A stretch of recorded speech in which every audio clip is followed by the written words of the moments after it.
პირველს ყოვლისა მე იმის თქმა მინდა რომ არაერთხელ მithქვამს კიდევაც რომ მე მასაკის ადამიანი ვარ უკვე როდესაც 90-იანების დასაწყისში იყო ომი სამაჩაბლოში აფხაზეთში ჩემი ასაკის ახალგაზრდები იყვნენ წინა ხაზზე ბევრი დაიღუპა ბევრი დაბრუნდა მაგრამ მე სამწუხაროდ მაშინ იქ არ ვიყავი იმ ბრძოლის ხაზზე 2008 წელს ასევე უკვე ჩემი შვილების თაობის ახალგაზრდები იყვნენ წინა ხაზზე და ბევრი დაიღუპა სამწუხაროდ არც მაშინ ვიყავი მე მანდ და მე ბევრჯერ მithქვამს რომ ახლა ჩემი ბრძოლის ხაზი აი გადის აქ რუსთაველზე გადის ანუ ჩემი პასუხისგებლობა როგორც მოქალაქის როგორც საქართველოს შვილის როგორც ქართველი ადამიანის ხო მე ასე ვთქვათ იმ ახალგაზრდების წინაშე ერთგვარ მორალურ ვალს ვიხდი რომ აი ვარ ბრძოლაში ჩართული საქართველოსთვის საქართველოს დამოუკიდებლობისთვის და ეს არის ჩემი სივრცე არა მარტო რუსთაველზე მე ახლა როგორც თეოლოგიის მეცნიერებაში ჩართული ადამიანი ხშირად მონაწილეობ ხოლმე საერთაშორისო სიმპოზიუმებში, კონფერენციებში, უცხოეთში, ევროპაში და ყოველთვის თუ კი რაღაცა კონტექსტი არსებობს, მე ყოველთვის ყველგან საერთაშორისო სამეცნიერო ფორუმებზე ვლაპარაკობ საქართველოს ოკუპაციაზე, იმ ომებზე, რომელიც ჩვენ გადავიარეთ და აი იმ პოლიტიკურ კრიზისზე, რომელიც არსებობს საქართველოში რუსეთიდან ეს ყველაფერი პროვოცირებული. შესაბამისად, იქაც მithქვამთ და იქ ხშირ შემთხვევაში, როდესაც მისაუბრია იმ საერთაშორისო ფორუმებზე, ხო?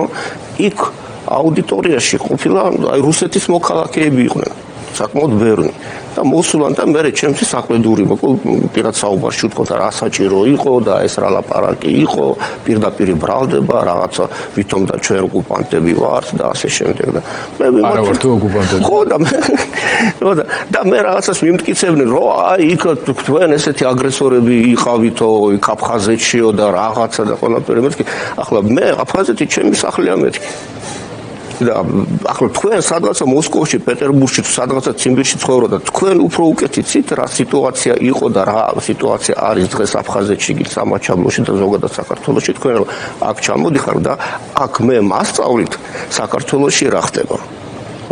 და ესეც პირდაპირ მათთვის მithქვამს რომ ახლა არის ჩემი სანგრები, ჩემი ბრძოლის ხაზი, აი აქ არის. სასულიერო პირის თანახვა მაინც ასეთი ტიპის არ დავარქვათ ამას პოლიტიკური აქტივობა, ეს საკუთარი მოქალაქეობრივი პოსტის გამოხატვა შესამჩნევიც არის და მნიშვნელოვანი არის. ხომ არ ყოფილა რაიმე ტიპის შენიშვნები, იმიტომ რომ ცალკეულ შემთხვევაში ჩვენ ვინახავს, რომ სასულიერო პირების მიმართ საპატრიარქოს ცალკეული წარმომადგენლების მხრიდან რაღაც ზემოქმედების ბერკეტები გამოყენებული ყოფილა. ამის მაგალითები ბოლო დღეებშიც ვახერხეთ. ხო, ნუ ყოველ შემთხვევაში ჩემს მიმართ არ ყოფილა და ნუ ყოველ შემთხვევაში სხვაზე არაფერს არ ვიტყვი და არაფერს კომენტირება არ შემიძლია. ყოველ შემთხვევაში ჩემს მისამართით ძალიან ადეკვატური ყოველ შემთხვევაში აქამდე ყოველთვის ადეკვატური გამოკიდებულება იყო და არის დღემდე. არაფერი არ მეთქმის მე. და მოდით ბარემ ამ შეკითხვასაც დაგისვავთ. სასულიერო პირის შესამოსელის სტატუსი, რომელიც თქვენ გაქვთ. ცხადია, რომ ერთის მხრივ განსაკუთრებულ პასუხისმგებლობას ანიჭებს ადამიანს საზოგადოებრივ პროცესებში მონაწილეობის დროს, ქცევის სტანდარტი იქნება ეს თუ ბევრი სხვა რამ. მაგრამ ამასთან ერთად ეს ნიშნავს თუ არა იმას, რომ საზოგადოებრივი სამოქალაქო აქტივობისგან უფრო თავშეკავებული უნდა იყოს, ვიდრე რომელიმე სხვა სფეროში მოღვაწე ადამიანი.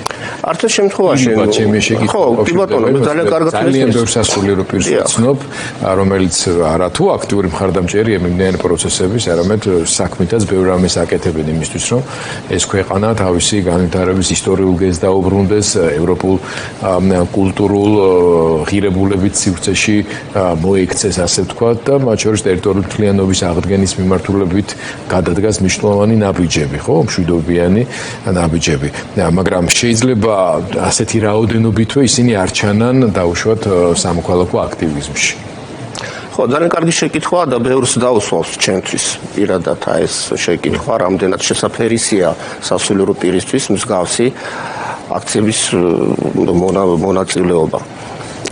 ნუ პასუხი არის მარტივი და იგივე აი ახლაც გავიმეორებ მე, რომ იმ აქციებზე ჯერეთი ძალიან ბევრი ადამიანი შემთხვევით რომ უშუალოდ ჩემი მრევლი პირადად ჩემი ვიც ჩემთან დადის ჩემთან ამბობს ახსარებას ჩემთან არის მაზიარებელი მოგესალმებით ჩემი ტაძარი არის ზუსტად თაწმინდის ერთ-ერთი ტაძარი არის და ბევრი თაწმინდელი მანდ მოდის იმიტომ რომ ორი დაბიჩივი არის რუსთაველი მოგესალმებით და უფრო იოლად მოდის ეს ხალხი და ბევრ ადამიანს პირადად ვიცნობ ბევრი ადამიანი მე მცნობ შეიძლება უცებ ვერ გავიხსენო ვინ არის მაგრამ აი უბნელები არიან ასე ვთქვათ ანუ ჩემი პასუხისმგებლობაა ეს სოლოლაკი და მთაწმინდა ჩემი სამრევლოს ტერიტორია წმინდა ნინოს სახელობის წმინდა ნინოს სახელობის კიტაძეზე მთაწმინდის წმინდა ნინოს სახელობის ტაძარში მსახურობ მე შესაბამისად აი ბევრი აი პროცენტი ასე ვთქვათ ანუ ძალიან დიდი ნაწილი ადამიანების რომლებიც არიან საპროტესტო აქციებზე ხო უშუალოდ ჩემი მრევლი არიან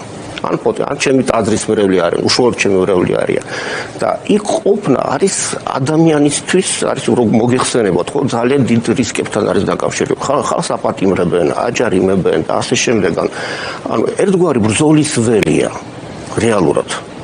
და მე როგორც სულიერი მოძღვარი ზუსტად ვალდებული ვარ, ვიყო იქ სადაც ჩემი მრევლი, ჩემი ხალხი, ხო, არის განსაცდელში და სადაც საფრთხე ემუქრებათ მათ. მათ ჭირდებათ ზუსტად, აი ამ ვითარებაში, ხო, მხარდამჭერ მათი სულიერი მამის, აი მორალური სულიერი მხარდაჭერა ამათ ჭირდებათ და მე ვალდებულად ვთვლი ჩემს თავს, რომ ზუსტად მათ გვერდით ვიყო. მესმის სრულიად. ეს არის ერთი და კიდევ ერთი რაღაცას დავამატებ ბატონო გიორგი, რომ საერთოდ აი ბევრს ცოტა სხვანაირად დაუსვავს კიდევ კითხვა, რომ აი სასულიერო პირი და პოლიტიკაში, პოლიტიკურ რაღაცა მოვლენებში მონაწილეობა რამდენად ეს შესაძლებელია. ახლა ამაზეც ძალიან მარტივია პასუხი. ჩვენ რო გადავხედოთ ჩვენს ისტორიას, გინ საქართველოს, გინ ბიზანტიის ისტორიას, ხო?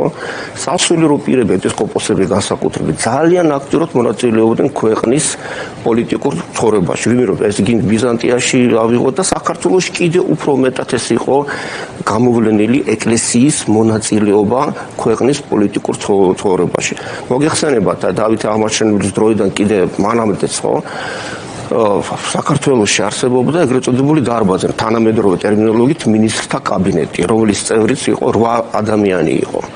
აქედან 4 იყო საერო პირი, ვეზირები და 4 სასულიერო, 4 ეპისკოპოსი იყო. და პრემიერ-მინისტრი, ანუ ჭონდიდელ წიგნობარ თუხუცესი ხო, ანუ პირველი პირი იყო სასულიერო პირი იყო. ანუ აქედან უკვე ჩანს, რომ ანუ სასულიერო პირები ძალიან აქტიურად იყვნენ ჩართულები ქვეყნის პოლიტიკურ ცხოვრებაში.